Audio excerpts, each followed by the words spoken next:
All right, everyone, welcome back to another weekly roundup edition of On the Margin. I'm joined, as always, by my bombastic co-host, Mr. Mark Yusko. I'm giving you bombastic because I saw you in person this week. We did a live one of these bad boys, and bombastic, I think, is the appropriate word. How are you, my friend? It was awesome. No, it was awesome. I'm still kind of on a little high from, one, just being all together, two, literally doing a roundup live with, two of my faves, Dan and Bill. And it was awesome. It was awesome. And it's like as good as it is for us to do this together, and I love it. When you're live and you can interact with the audience and you get some wolf whistles and hoots and a chuckle here and there. Not as many chuckles as I would like. No, I'm just kidding.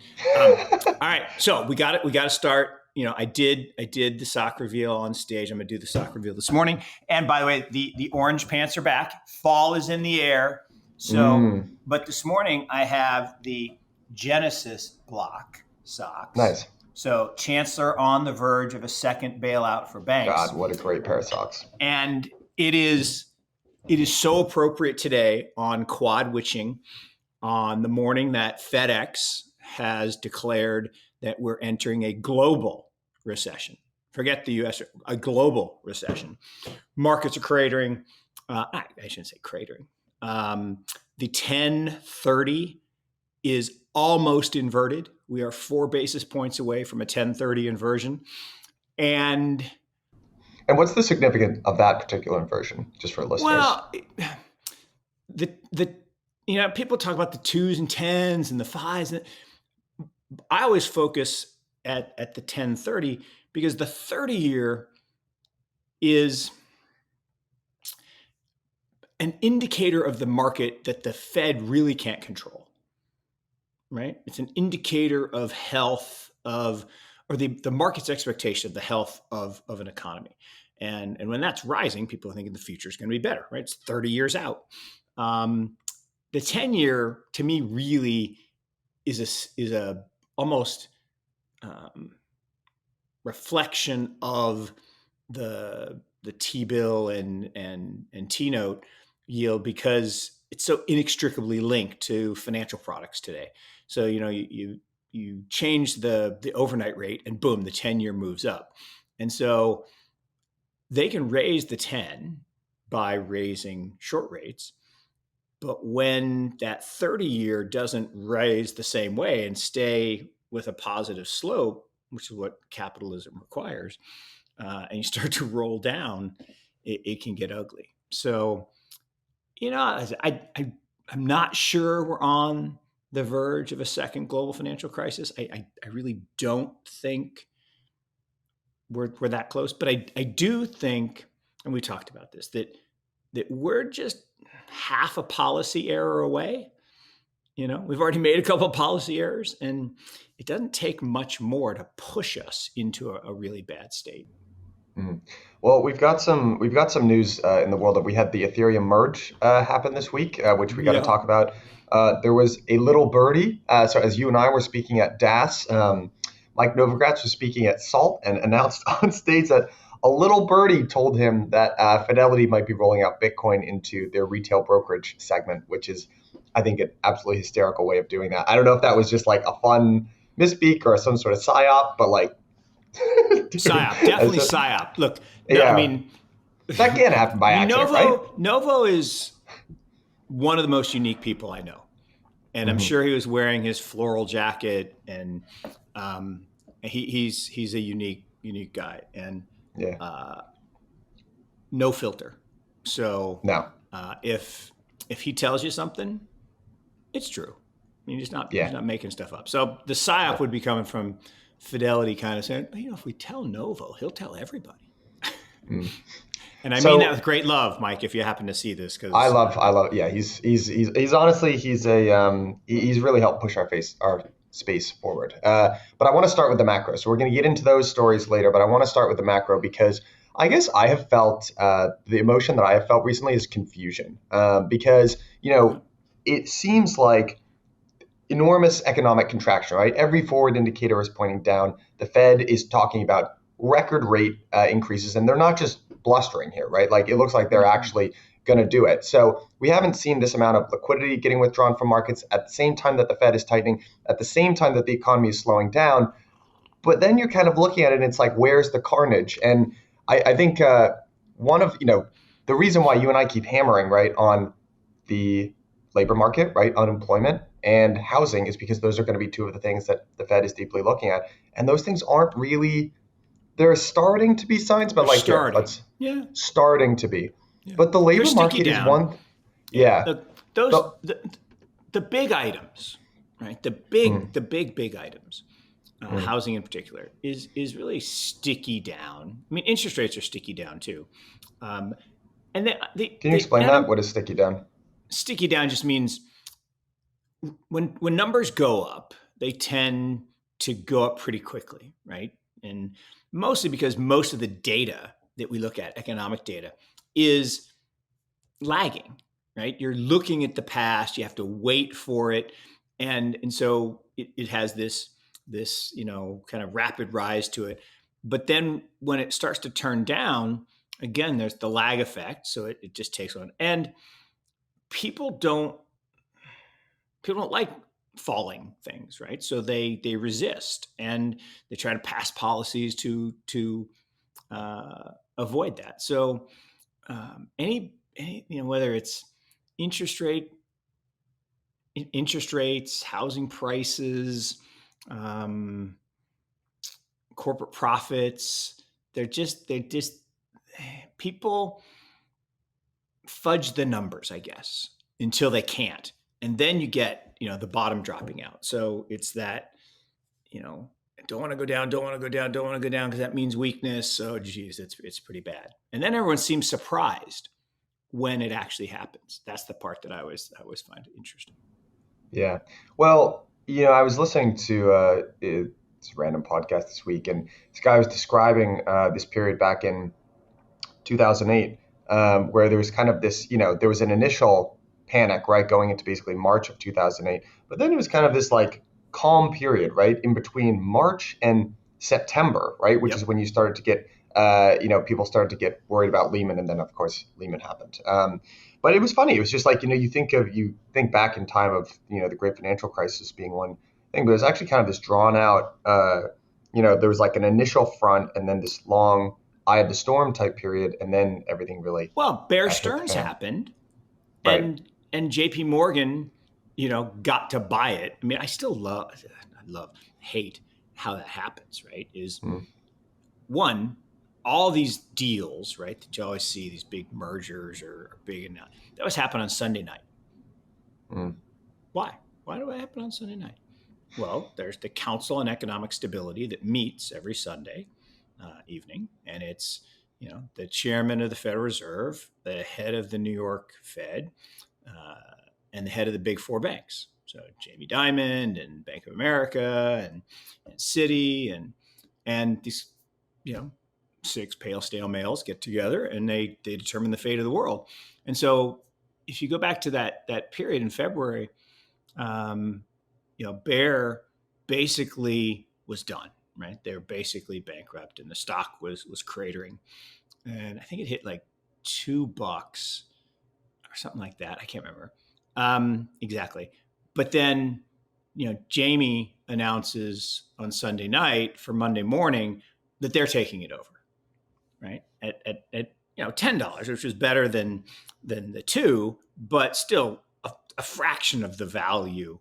And bottom line was, they got the real estate for basically nothing and all this good stuff. But and then they got all their debt forgiven by the Hank Paulson and his cronies. So, but it was all taken care of in February. Well, but then, to your point, other stuff started to have cracks. And my favorite part of the story was, if you go back to the September-October period, and again, I don't have dates exactly right, but the chart you have on the left here that shows initial jobless claims looks very much like the chart of CDS for banks. So bank CDS going down, almost to zero. And then in February, it started going up. And, literally from like 11 basis points. I think you could buy CDS on AIG and Goldman Sachs and stuff for like 11 basis points. And suddenly we're at 500 basis points. And 500 basis points is basically just saying you're done, right? You're out of business as an institution. And so suddenly the dominoes started tumbling. I live in North Carolina, which was, second biggest banking capital in the world, and just got eviscerated. I mean, Wachovia, done. First Union, done. And John Mack, right, Morgan Stanley guy, is a good North Carolina guy. And the funny part of this story is, it's a long story, but so you had all these banks being bought. Well, who was buying them? Well, Goldman Sachs and JP Morgan. Well, why did they get to buy them all? So, Wachovia goes down, First Union goes down, and, all the Goldman people are moving down to North Carolina and taking over and moving the home office back to New York, and people were very sad. Well, then there was the day, I wish I could remember the exact day, but it was like September, like you said, and Morgan Stanley's CDS hit the magic 500, and it was over. And so they announced on a Sunday night that Goldman was going to take them over, and that was going to solve everything. And true story, this is amazing. John Mack was like, NFW, not working for Goldman guys, just not happening. Literally got on the private jet, and I know this as fact because a friend of mine who's a Notre Dame guy, who's actually now big into crypto, was his bag man. I mean, literally was on the plane with him. They flew to Tokyo, woke up the chairman of SMFG, and he hand wrote them a check for $6 billion. They carried the check back, deposited it, and said, to you, Goldman, we are not going to be part of Goldman. And they bought 20% of the firm, which turned into a lot of money, and Japanese bank made money, and John Mack got to stay in charge, and they didn't go out of business. Then they were made national banks, and the rest is history. And then they got bailed out, and which is why I'm wearing the socks, right? So it all fits together, and I didn't even know we were going to talk about this. No, it's I actually love that piece of history because literally, I mean, what bigger indictment could there be of the modern financial apparatus that you needed to write a paper check, right? When it all went to shit, you had to fly. You had to fly in a plane and get a piece of paper. So, no, that's so amazing. Oh my God, that is absolutely. I didn't even think about that part of it. That actually blew my mind. I mean, that won't even make sense. That sentence, that story won't even make sense to kids that are being born today. Yeah. I'm just going to say. But the reason we've got here initial jobless claims, and then I'm going to show. And by the way, you're right about. It looks like you're going to be right, Mark, about CPI because we've got energy coming down, and I don't know if you've seen recent charts for Joe Biden's approval rating, but he was like bottoming out around low 30s, and now he's back up. Surprisingly, as the price of gasoline will be sub $3 by the election. Mark my words. Gas will be sub $3, and he will be touting how he saved everything, and everyone should vote for us incredible Democrats. And gas will be sub $3. Well, it's looking like that's the case. I mean, this was the CPI print that came in. For August, it was 8.3. It was hotter than people thought. Basically, in a lot of the core sectors, sticky down. And they broke it out. Core, I think, is the thing that people were paying quite a bit of attention to. That came in at over a 6 handle at 6.1, I believe, looking at this chart. So, people were concerned. Markets reacted, right? I mean, the Nasdaq, was down, over 4% that day, and. I think what people were hoping for was this nice, clean narrative that, we've made it through the worst of things. And I think if we saw 2, sustained months of deceleration, then that would be good. But that's not what we saw. And we did. It just didn't decelerate as fast as people do because people can't do math. and Mm, it's just amazing. So you look at this, and the green bar, the energy piece is going down hard, right? mm, It's down half over the last 2 months, and that red bar is down half. It's half as big over the last 5 6 months, and a big piece of that is used car prices, which have now gone negative, right? So they spiked, they rolled over, we had the largest decline ever, and now they've actually gone negative, and housing prices are about to go negative. So the owner's equivalent rent portion of this, again, which is just a manipulation, it's the rent you charge yourself to rent your house from yourself, which, by the way, you'd never change, right? If you rented from yourself, you would never change that. right. How long does that take to show up in the data? Like how Oh, long is the lag in nine, between 12 housing months, prices? easy, Yeah, easy. yeah, I mean, I don't know. right. I should know the precise answer, but like 85% of statistics are made up on the spot. So I'll make that one up too. So 9 to 12 months. Yeah, that's what my curiosity is. Because I mean, if that's the really sticky part of CPI, and there's a 9 to 12 month lag there, then I mean, I don't see how we're gonna. In the point, the one of the bigger takeaways that I had for your and my talk with Dan and Bill, which we'll air on this show, by the way, because it was great for listeners. But is that the Fed is driving in the rearview mirror, and the reason why we're looking at CPI and then, you know, jobless claims. There's continuing claims as well, which the Fed pays attention to. But basically, you know, the unemployment market and CPI is really what the Fed is looking at. The point is, those are both lagging indicators of what's actually going on. It's causing the Fed basically to be behind the eight ball, and they're getting whipsawed both ways here. Totally manipulated. We've talked about the birth death ratio. What we really haven't talked about is the total manipulation of the job pool, right? The labor Mm, pool. By basically, when you turn 65, you're excluded. I'm like, well, what the hell are you talking about? Have you ever been to a Walmart? The people greeting you are older than 65. I got news mm, for you. And so you don't retire the day you turn 65, but they take you out of the labor force, and then they get this labor force participation rate, and it just looks so good. And you look at the dark blue line on the left. Oh my God, all-time record. This is, we got the president saying, I've created more jobs than any president has. And I love the press secretary said, I got to get this right. She said 10,000 million jobs. We've created 10,000 million jobs. She actually said that. And like 10 billion jobs. Really? Really? You do know that the population of the world is sub 8 billion. But you created 10 billion jobs, right?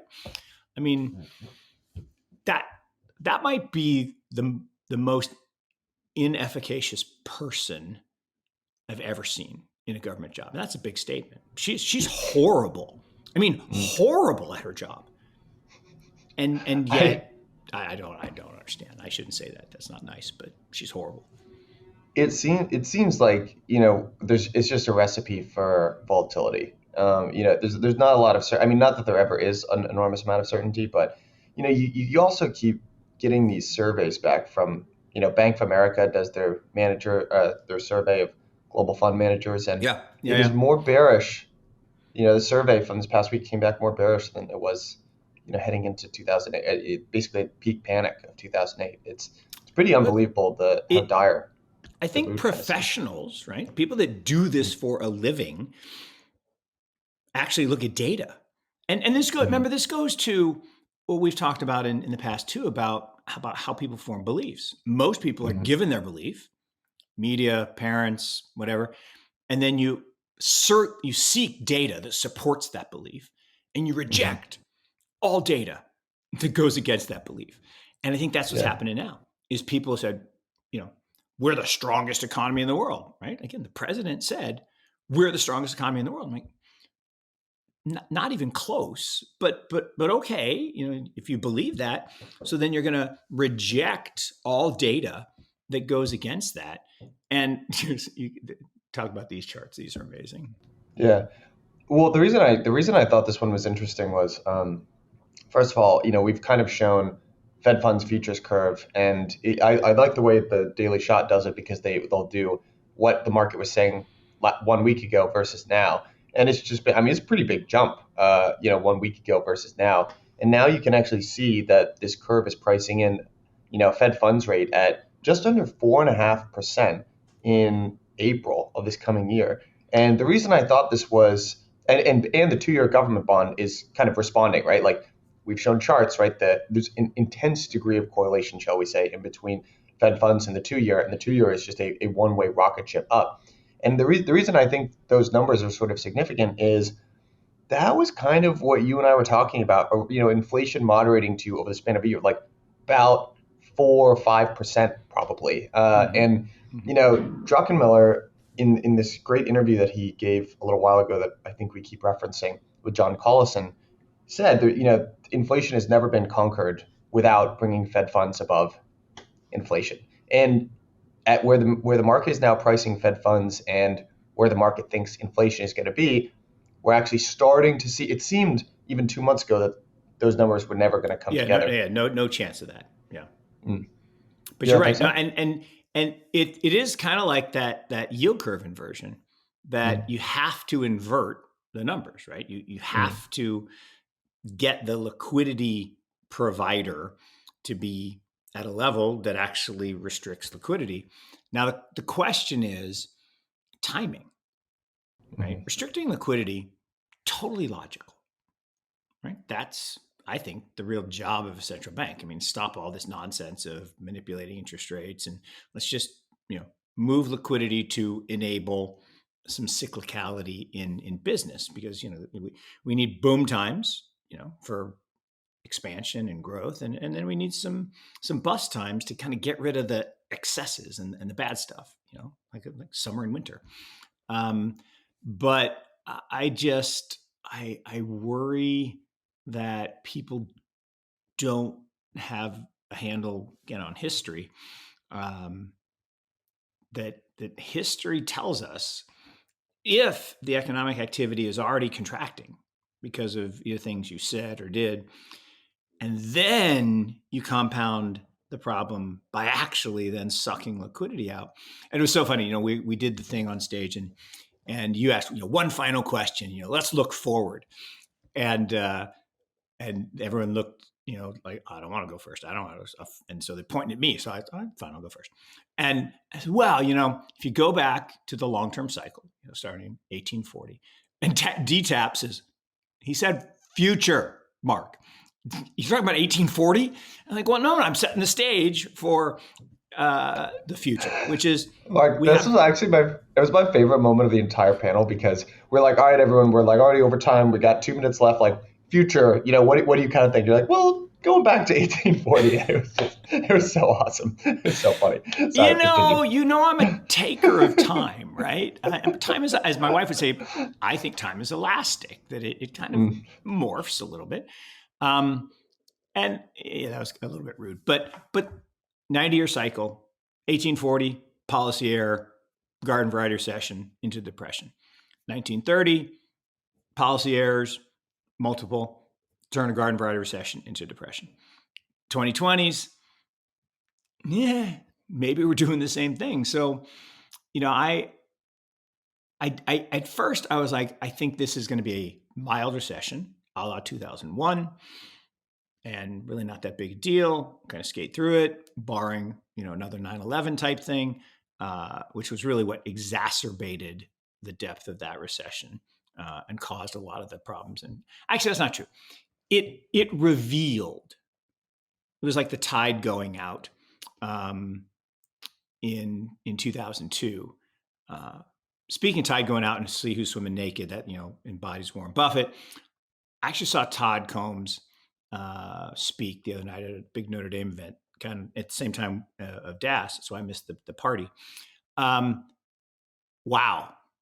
I mean, I knew he was probably an impressive guy, and I'd heard good things, and he's done a good job at Geico.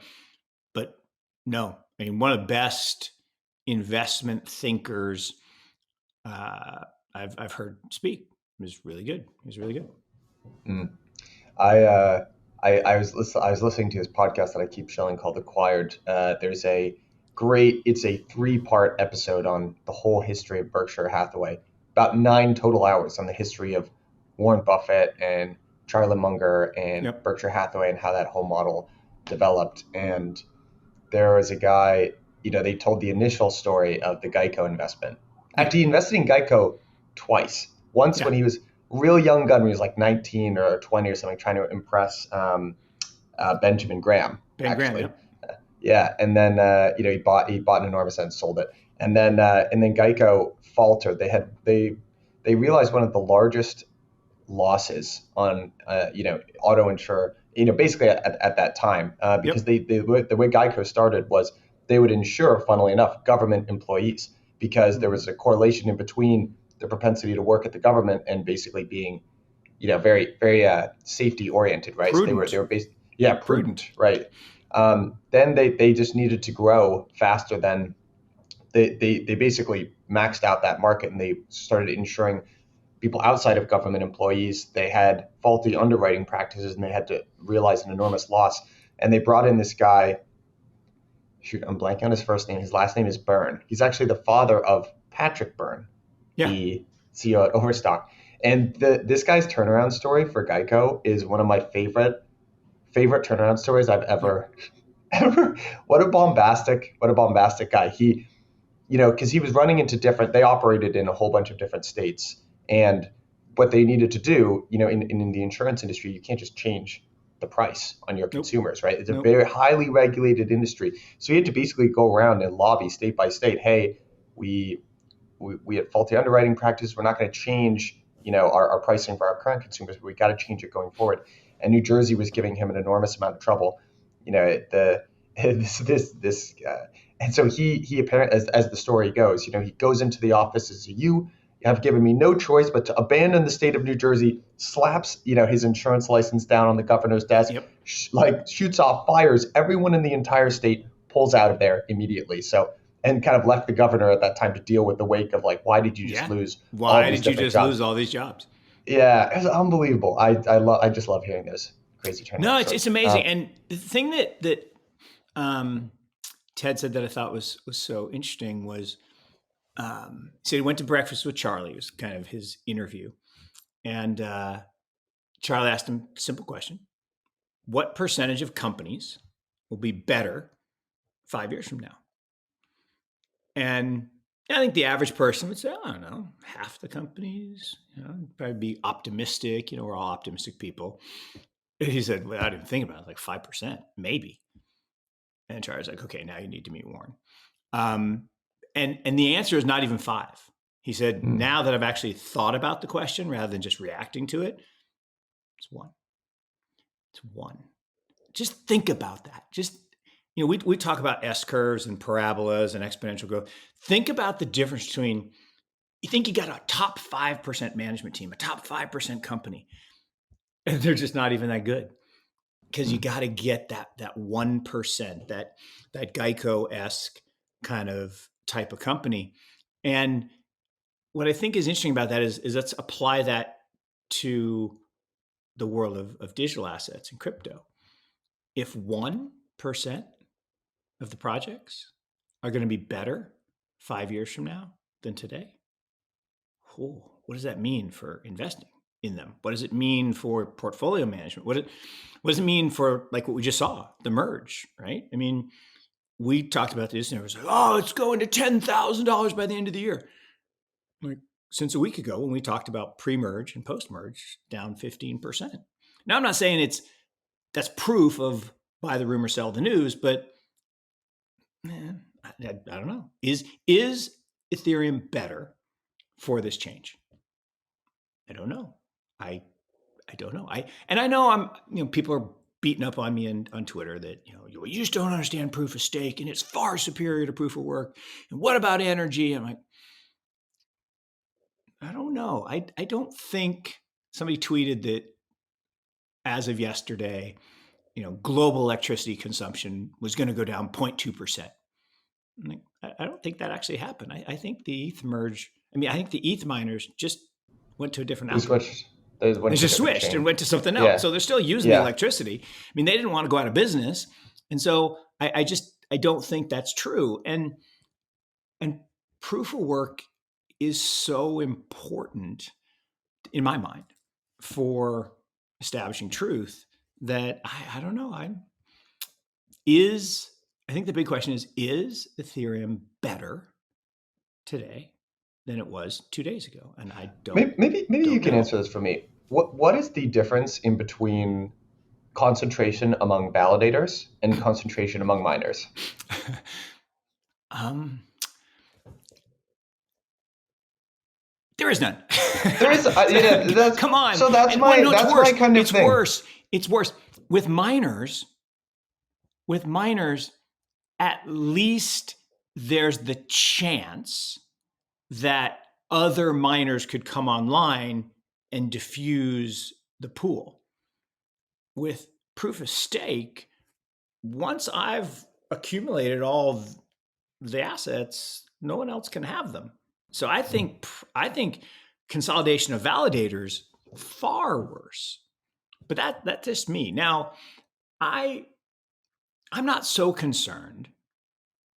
Maybe I should be, but I'm not so concerned about manipulation or changing block data or whatever, because I always feel like that was one of the elegant features of the design of digital assets was the incentives against a 51% attack are the moment you do a 51% attack, you lose all your value because everybody says, screw it, I'm out. But I guess in a proof of stake world, like in a proof of work world, it would cost you a lot of money to do a 51% attack successfully. In a proof of stake world, maybe it doesn't cost you as much, and maybe you could get maybe it's like the kid. I can't remember. I wish I could remember which project it was, but he figured out they'd gone to a DAO, and you just needed a simple majority of the votes to pass a proposal. And so he bought up. He's like a kid, like 14 or 15 years old, and he bought up 13% or 11%, whatever the I think it was someone else had 11 and he got to 13. Passed this proposal to do a super mint of 1 trillion tokens. Mm. And then he started selling them. And as the story goes, which is in this book that Cam Harvey wrote, he got $1 billion, like real cash before the protocol went to zero. So I don't know. I hear you on it. I think probably I do sympathize with Lynn Alden's description of commodity-like versus equity-like. I think there probably is some truth to an amount of concentration among the existing validator set in Ethereum, but I think I see that decentralizing over a period of time. Remember, Bitcoin started earlier than Ethereum. It was extremely concentrated in the beginning. It's done a good job of not doing. I don't understand. I just don't find it. People debating about this on Twitter. Why can't Bitcoin just be our proof of work money, and Ethereum is kind of this mix, this smart contract layer with a native currency? I kind of view it as a huge boon because we get to see two experiments run in real time with an enormous amount of benefits, and we'll see which one at the end of the day is what. I find them both exciting in different ways. I like that Bitcoin exists, but here's another way that I would frame this as well. Maybe just from the perspective of someone who doesn't want to just own this, but own these assets, but I view my career as being in crypto as an industry. Mm-hmm.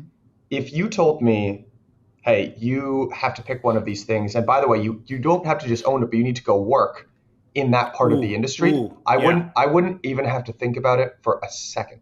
It wouldn't even take me. It would take me less than a second to understand where I want to line up, because on one, I just don't. Yeah, I'm basically. I think the way I'm coming down, I still own an enormous amount of Bitcoin. It's my biggest crypto holding by far. I feel the safest with it. I'm glad that it exists. But in terms of growth and opportunity, you and I talked about, and Bill brought this up on our panel, which I thought was a really good point. Mm-hmm. You can't use Bitcoin in crypto outside of just buying it and holding it on a centralized exchange, which is a big use case. We're going to talk about Fidelity, why that's such an important announcement that they're rolling out. But if you want to go past that, Ethereum has all this utility built into it, which means right now, and I know maybe there's some people listening, this doesn't seem like a lot of you, but you can buy NFTs, you can get leverage, you can basically get yield on it by staking, you can use it in DeFi, to get as a store of collateral, whatever, and it It's all the integrates toolkit. seamlessly. It's the Yeah, toolkit. And look, TCP/IP, which we're using right now, yeah, voice over internet protocol, it's the best. TCP/IP is the best. I mean, it's the base layer of the internet. It allows. Again, I still don't understand, right? How the hell does my little metal and glass box take all these images and sounds and turn them into packets that go different directions on cables all over, and then comes back together? And you look at me and I don't look, I mean, I may look funny, but I don't look like I'm split up into pieces. So it's just so weird to me. But that isn't what drives the innovation in the internet. That's www. It's creating web pages and creating programs, and then you got these middle layers, FTP to move files around, and SMTP to make an email transaction work. And so same thing here is Bitcoin could be the base layer of this internet of value. It is I think the best store of value. But man, on top of that, we're going to have so many other tools. And that was the thing I loved about DAS. 1,300 or how many? Some gazillion number of people. Congrats, bravo, by the way. thank you. I mean, just incredible. And all those people could go do other stuff, have left other jobs at really great places. I met a whole bunch of them who said, I just left Goldman, or I just left JP Morgan, or I just left this, or that's amazing. So incredibly talented people, incredibly passionate people, all working on things beyond buying Bitcoin, putting it on a thumb drive, and burying it in your backyard. I said, if that's all Bitcoin is, we got that. That's called gold. So Yeah, all this other stuff. And my rant about, I think Bitcoin should be deposited. It should be lent. I think, and fractional reserve banking is not an evil thing. The abuse of fractional reserve banking, which leads to the bailout on my socks, that is bad. But normal levels of leverage and rehypothecation are not evil. They are necessary for growth. And I will state this over and over. Look at every country that has a strong fractional reserve banking system. It's a great place to live. Look at places with crappy or non-existent fractional reserve banking systems. You don't want to live there. You don't want to drink the no, water. no, I'm with you on that. Let me ask you this, because part of I think one of the values that I'm seeing in Web3 crypto is distribution.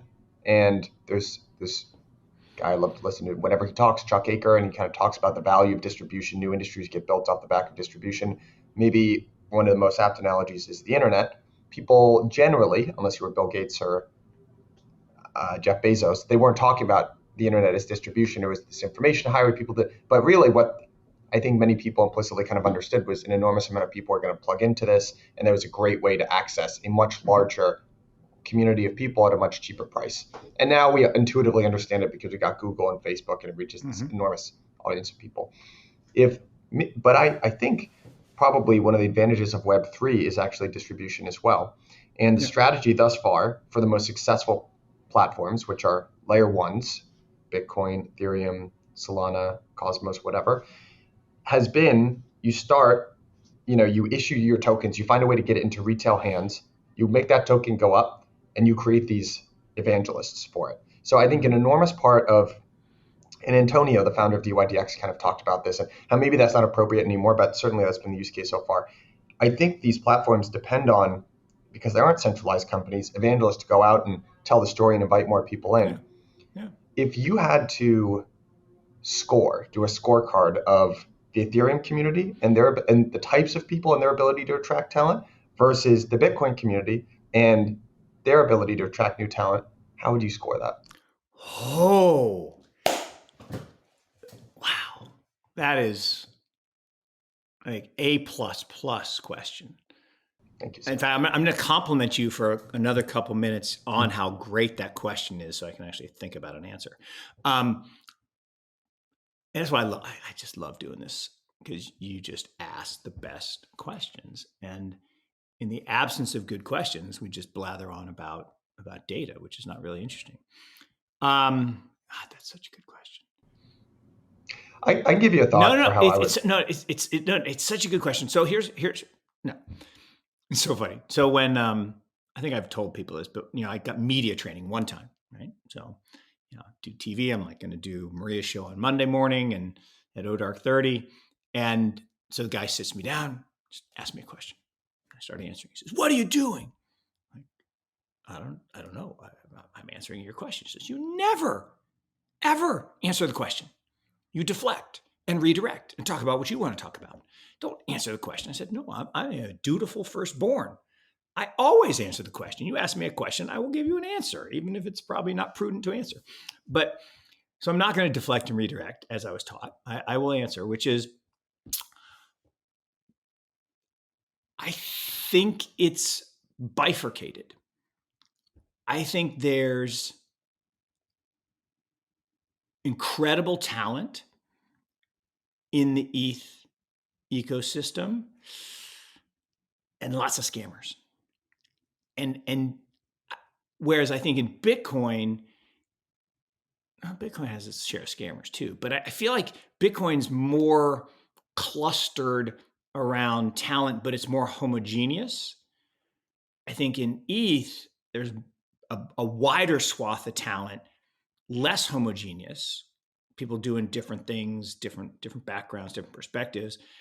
They probably both have this element of the scammers, and that's just because anywhere there's money, scammers are going to come. So maybe I'll just use that word. More homogeneous, more heterogeneous, equivalent in, I'm going to make some people pissed. I think it's a leading question, but I'll take the bait and I'll go with it. I think overall, the people I've met, I talked to a CEO yesterday who's building this amazing thing on ETH around sports and community. Just like I want to work for you. I mean, just really impressive guy. And I think there's more entrepreneur / builder or buildlers, BUIDLER. So that's a really long answer, Michael, but it's such a good question. I had to really think about it. I think I would actually bifurcate it by the community that you ask that question to. And what I mean by that is maybe we can segue into, I think Bitcoin's path, their surest thing, the way that Bitcoin can be successful is ironically to be adopted by the world that Bitcoin professes to hate, which is the current banking system. I think that's how they have to win, because you basically, I think the Bitcoin's big advantage is no one's accusing it of being a security. There's no founder, there's no team. Even Gary Gensler himself, can't call it a security. So I think in that sense, Bitcoin has an advantage because it seems the safest from not being labeled a security to the existing banking system. It's also been the one that's around the longest. It has the most Lindy effect. So if you're going to offer crypto products and you're the likes of Fidelity, it seems like you're going to start with Bitcoin. In terms of long-term tech and the ability to attract entrepreneurs and kind of tech-focused people, I don't think it's a super controversial thing to say. ETH's got that one, an order of magnitude over Bitcoin. If it hasn't flipped already, it's certainly trending that direction, and that's already. I think they've already that battle's already been fought and decided. It doesn't mean it can't flip back, but it's definitely flipped, and I think that's the difference, right? Is well, Lightning. There's a couple handfuls of incredibly smart, motivated, talented, passionate people working on building Lightning and Lightning applications. It hasn't scaled, right? ETH has scaled in many different places. NFTs and others. And there are NFTs on Bitcoin, like some of the original, like they have NFT archaeologists. I love this. They go back and they try to find the original stuff that may have value, but that's literally like digging up dinosaur bones, and so they're valuable, but there's not very many of them. But I think it's also this um, what's the word? Not mantra, but this ethos about never change on the BTC side and always change, be willing to change on the east side. And that's not 100% because Bitcoin has made small changes, but there's this, we can't change this and this and this. Fine. I think some consistency is good, but I think it's a feature. I think it's a yeah, feature of the Bitcoin ecosystem. yeah, These people here, I felt, especially in modern day, I feel like you can't even use specific. You can say things like America feels divided. Everyone's like, yes, absolutely. And then you use examples about what people are divided about, and they stop hearing that your point is that people are divided over these issues. And you're like, well, do you agree with me on this? And the reason I'm glad we're having this nuanced talk because I just don't view any of this stuff as being mutually exclusive. I don't think anything is one bad or one good. no, I think it's very positive. You know what? The one thing I will say, and sorry, I want to give you a chance to respond to this too. The ESG narrative, if you look at the way this was covered, Bitcoin or ETH's shift to proof of stake in mainstream media, all about energy. Really, the interesting thing here is centralization and flows and the inflationary rate of Ethereum. Ethereum basically has a new business model, in my opinion. That's what's interesting. But yeah, instead, it's energy, and it does seem like the ESG thing is not going away, and that will probably affect. I think if ETH starts winning institutional allocations over Bitcoin because of this ESG energy yeah, saver clean and narrative, green. Look, that's a tough thing to overcome. it's such nonsense, right? I mean, such nonsense, right? When we got all the stats, right? Tumble dryers, more electricity. Okay, we're going to outlaw tumble dryers. We're all going to wear wet clothes. I mean, fine, whatever. But you know, flying on airplanes, way worse for the environment. I mean, just orders of magnitude worse. Um, so I'm not going to stop flying on airplanes. It's really hard to walk to DAS. It would have taken me a long time. So I do think though that the the centralization thing, and it's a longer conversation for another day, but the centralization thing is real, right? The hating the old and the anarchist origins, right? The Crypto Anarchist Manifesto in 1988, Tim May, God rest his soul, laid out all of what was going to happen. It's amazing. If you haven't read it, people should read it. It's only a couple pages. I posted it last week as weekend reading, and it was so good, except no one cared because he was an anarchist and he lived up in the mountains and he had no friends, and so you didn't influence people. So anarchists, we don't want anarchy. What we want is improvement, societal improvement. I don't want revolution. I want evolution. So I think this hate is bad, but to say proof of stake enables the same centralization concentration like the four big banks to control everything, yeah, that's not a wrong assertion, and it's not a wrong concern. And while it's not exactly right because Coinbase is listed as one, but they have 66 million different owners and all that good stuff. But I do think the golden rule, he who has the gold makes the rules, is not necessarily a good thing for the masses. Yeah, I agree with that. I also think, actually, maybe if we can end on a story that I think is actually pretty cool, and I'm going to give props to Coinbase for doing this. They just rolled something out where, first of all, they're funding a lawsuit against the SEC, right, on behalf of Tornado Cash, which is awesome. Code is I don't yeah, I just think I'm completely on that. If you write open source code, you should not be liable for.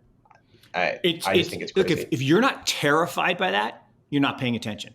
I agree I with mean, that. Totally agree. literally, when I read that, I mean, I had a little cold shudder. I mean, that is terrifying Yeah. that you can create something that can be used by someone else Yeah. and you're liable. I mean, so basically we're going to put are we going to start putting gun manufacturers in jail? I mean, I don't think that's the way it works. I mean, are you going to put knife manufacturers in jail? Are you going to put, like, if someone accidentally overdoses on aspirin, I mean, are you going to put the aspirin company in jail? No, No. But personal so I responsibility. 1000%, 100, and I thought that was a principle that had been well established in the internet, but I guess not. But the other thing that they did was they rolled this thing out, this new feature where you can see. So they've integrated it right into their platform. You can actually see what legislatures in your state think, what their sentiment is on the issue of crypto. So what they've kind of done is compiled sentiment score. They basically, so this is in Brian's tweet here. For instance, U.S. users can see crypto sentiment scores from members of Congress based on publicly available statements they've made, register to vote, and find out more about local town hall events.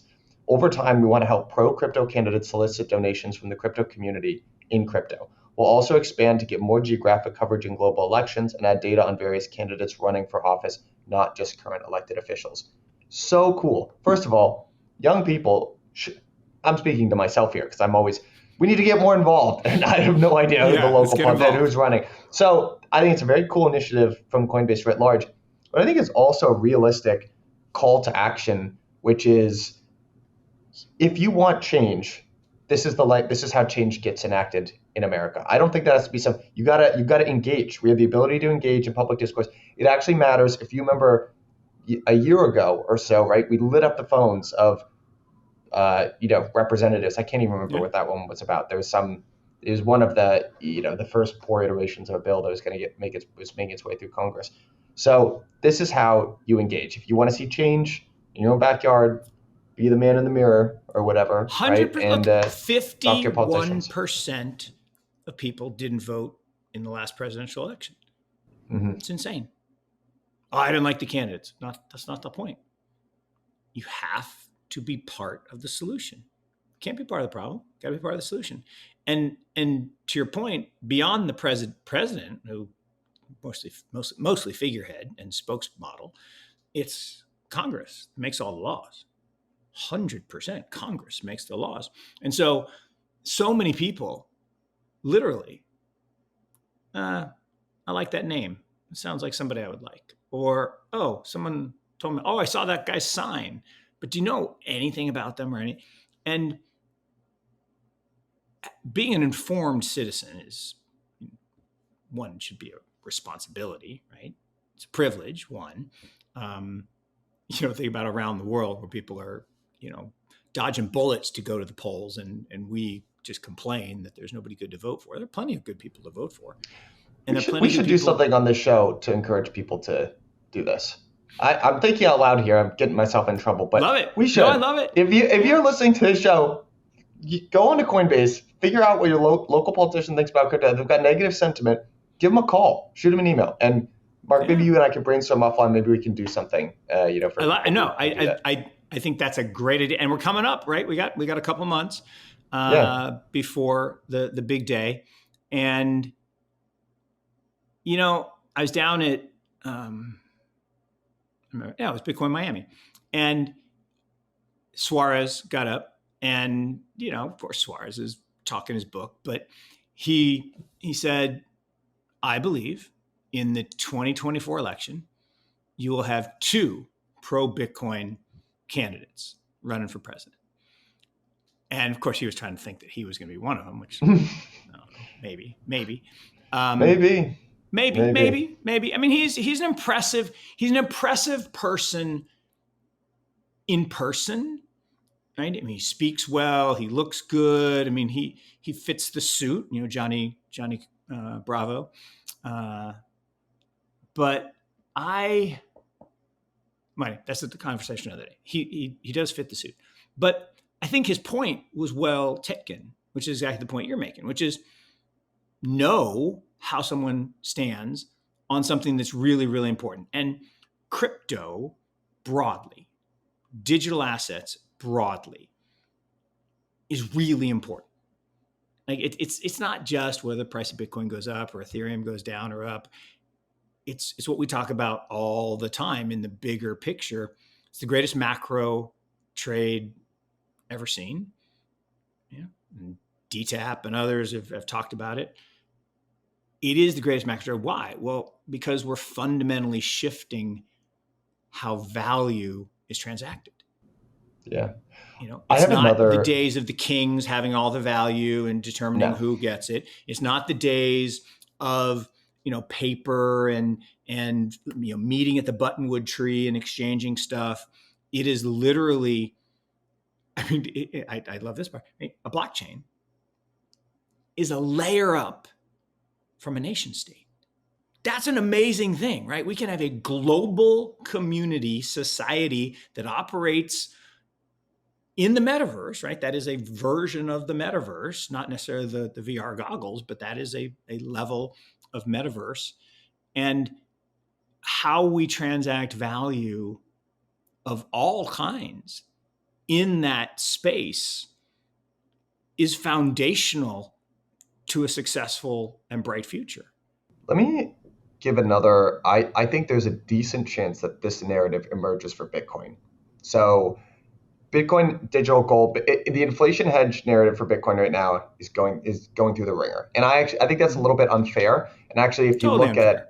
if you look at how gold performed in the 70s when there were extremely negative real rates, at the time when negative real rates were their highest, gold actually did very poorly because the narrative was market is forward looking and they can't get any more negative than they are right now, which is Yep. funny. So it just because it isn't performing exactly like you'd like it at the current time doesn't mean it's not an inflation hedge. I don't think, but the consensus is that's no longer the case. I think there's a pretty good chance that Bitcoin emerges. The narrative that drives it is it's this Bitcoin becomes less about the technology and more about the political movement.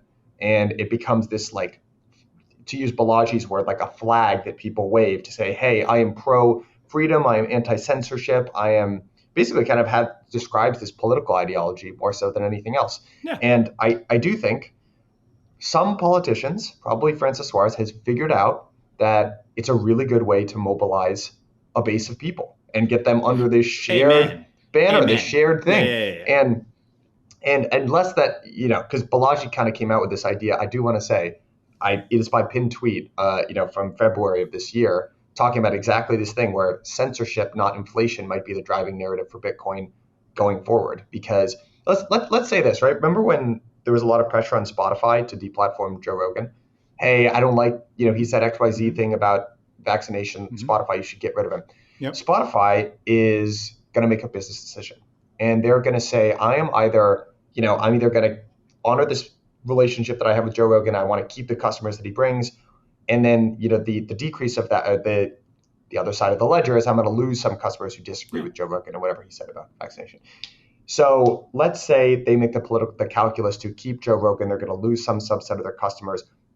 One of the easiest ways I feel like that. How big is the overlap between Joe Rogan and people who own Bitcoin? Joe Rogan's audience and people who own Bitcoin, probably enormous. So if Enormous. I'm in Spotify's seat, the easiest way, lowest lift way that I can think to make up that lost revenue, hey, you can pay for Spotify and Bitcoin, because Ah, it signals to a group of people, their existing customer base, hey, I'm with you. I just think I think that other companies will figure that out, and I think it will become brilliant. more about Brilliant. this anti-censorship Yeah. political flag No, look, than a technology thing. if nothing else, I mean, it's a brilliant analysis.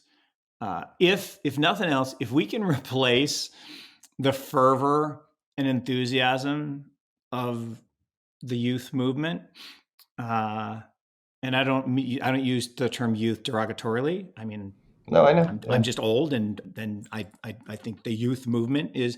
And I like being old. Don't get me wrong. It beats the alternative, but the youth movement, when it was going towards socialism, bad, just bad.